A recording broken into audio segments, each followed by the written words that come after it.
오늘도 재밌고 유익한 소식으로 찾아뵙네요. 네, 여러분 반갑습니다. 코인2코인입니다. 최근에 비트코인의 변동성이 굉장히 심해지고 있습니다. 일봉상으로 봤을 때는 그래도 추세는 상향 추세가 맞으나 분봉상으로 보시면 지금 100만원, 200만원 정도는 아무것도 아닌 듯이 상승과 하락을 반복을 하고 있습니다. 어제 오후부터 변동폭이 굉장히 컸죠. 6,400만원부터 6,500만원까지 올라갔다가 또 거의 6,300만원까지 빠져서 우리 시장에 큰 공포를 줬지만 다시 한번 새벽과 우리나라 시간으로 새벽 사이에 6,600만원까지 회복을 한 후에 지금은 6,500만원 언저리 부근에서 지금 횡보를 진행하고 있습니다. 어제는 떨어진 종목이 굉장히 많았어요. 비트코인이 한 3시 부근에 저점을 기록하는 순간 알트코인들은 거의 20%, 25% 하락을 기록을 하였습니다. 이 당시에는 비트코인이 한 3%, 2%에서 3%밖에 빠지지 않았는데도 말이죠. 지금은 이렇게 변동성이 굉장히 심한 장세이기 때문에 굳이 코인을 100% 가지고 있는 것보다 코인과 현금의 비중을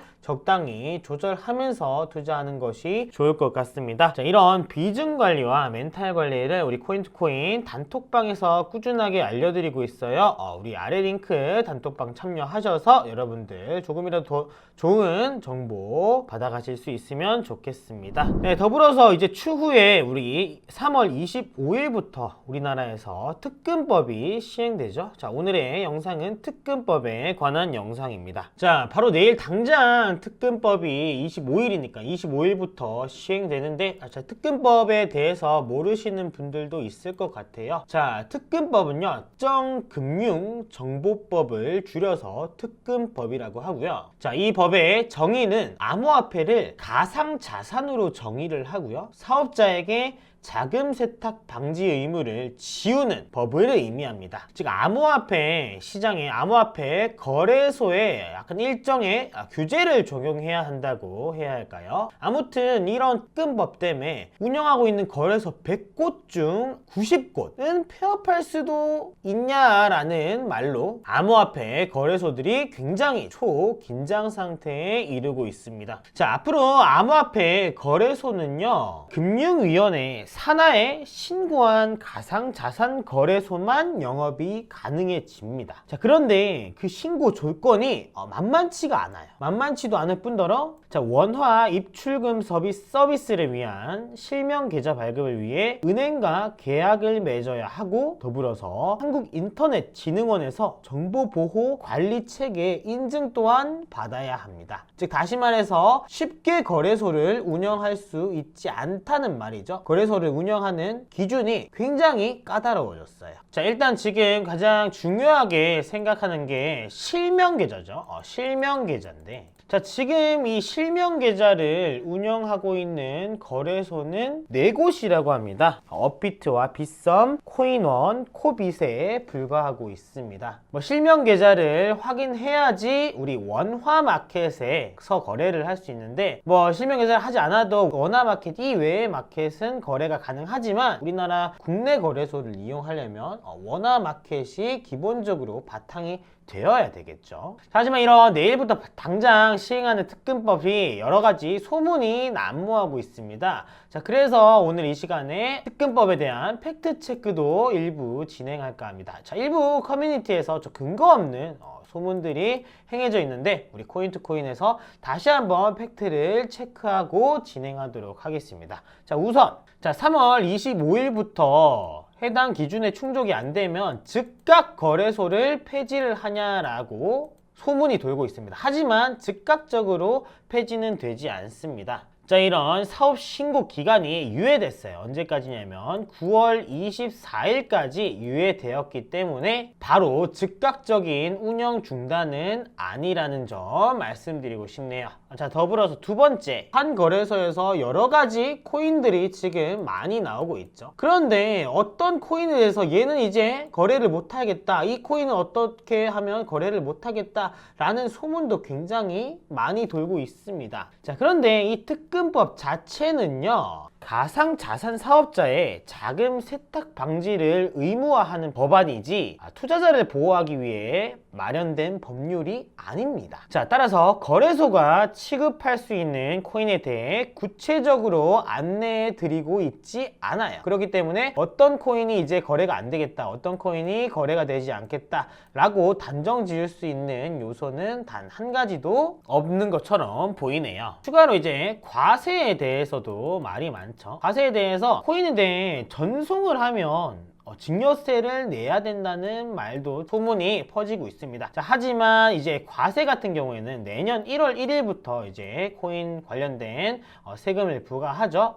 조금 이따 세금에 대해서도 한번 알아볼 텐데 그냥 전송만 한다고 과세는 되지가 않습니다. 자, 하지만 이런 암호화폐 거래소에 관련된 법이 조금 더 강화되고 있어서 실제로 일단 거래소 내에서 암호화폐 거래소들이 다크코인을 좀 거래를 지금 중단하는 모습을 많이 보이고 있어요. 자, 빗썸과 업비트, 코인원 등 현재 시중은행의 실명 확인 가상 계좌를 발급받아서 운영 중인 3대 국내 대형 거래소들은요, 이달에만 무려 8개, 몇 개라고요? 무려 8개의 가상자산 거래를 종료했다고 합니다. 여기서 말하는 다크코인이란 가상자산이요, 코인을 말하죠. 코인이 다른 주소로 이동할 때 전송 기록이 식별되지 않도록 하는 기술을 적용한 가상자산을 다크코인이라고 해요. 따라서 결국 가상자산의 거래 내역을 파악해서 자금 세탁을 원칙적으로 예방하려는 정부 방침에 배치되는 것이어서 거래를 지금 상당히 금지를 하고 있는 추세이긴 합니다. 그래서 최근 거래소들은 저렇게 약간 부실 코인들을 솎아내는 작업을 본격적으로 이루어지고 있다고 하네요. 자, 그리고 더불어서 마지막으로 아까 말씀드렸던 과세에 대해서 마지막으로 언급을 할 텐데요. 과세에 대해서는 추후 영상에서 다룰 것이지만 오늘 간단하게 말씀을 드리면, 자, 이제 2022년부터 가상화폐에 양도세를 적용을 합니다.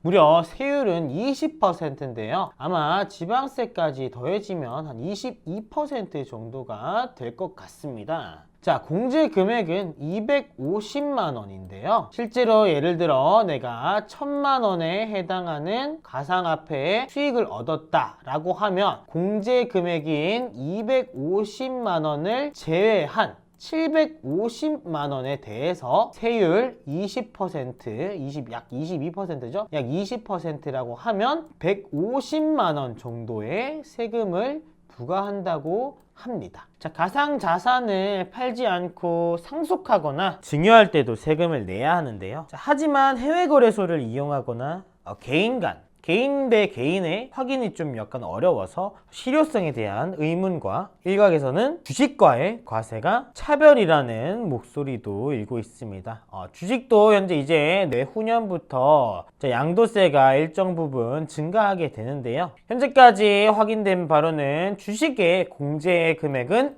5천만 원이라고 해요. 하지만 가상화폐 자산은 250만 원 정도밖에 안 된다는 점에서 일각에서는 주식과의 과세 차별이라는 목소리도 일고 있습니다. 네, 일단 그래도 오늘 내용 중에 가장 중요한 것은 특근법이고요. 특근법이 바로 내일부터 시행이 되는데요. 일단 우리나라에서 시작이 되긴 하지만 그래서 전체적인 어떻게 방향이 흘러갈지는 지금은 예측할 수 없는 상황입니다. 왜냐하면 현재 비트코인도 현재 21선, 20일 이동평균선 위에서 지금 위치하고 있기 때문에 상당히 방향 파악이 굉장히 힘든데, 자, 지금은 비트코인이 위로 간다, 아래로 간다, 횡보를 한다, 예측을 하기보다는 위로 가면 어떻게 대응을 할 것이고 아래로 가면 어떻게 대응을 할 것이고 횡보를 하게 되면 어떻게 대응할 것이다 라는 시나리오를 세워서 대응의 영역으로 접근을 할 수 있으면 좋겠습니다. 자, 오늘 영상은 여기까지고요. 다시 한번 우리 코인투코인 무료 카톡방은 아래 링크에 있으니 우리 코린이 분들, 코인 입문자분들, 그리고 코인 투자하시는 모든 여러분 투자자분들 조금이라도 도움이 될 수 있으면 좋겠네요. 네, 오늘 영상 여기까지입니다. 저는 다음에 더 재밌는 모습으로 여러분 앞에 등장하겠습니다. 자, 재밌게 보셨다면 구독과 좋아요 부탁드릴게요. 감사합니다.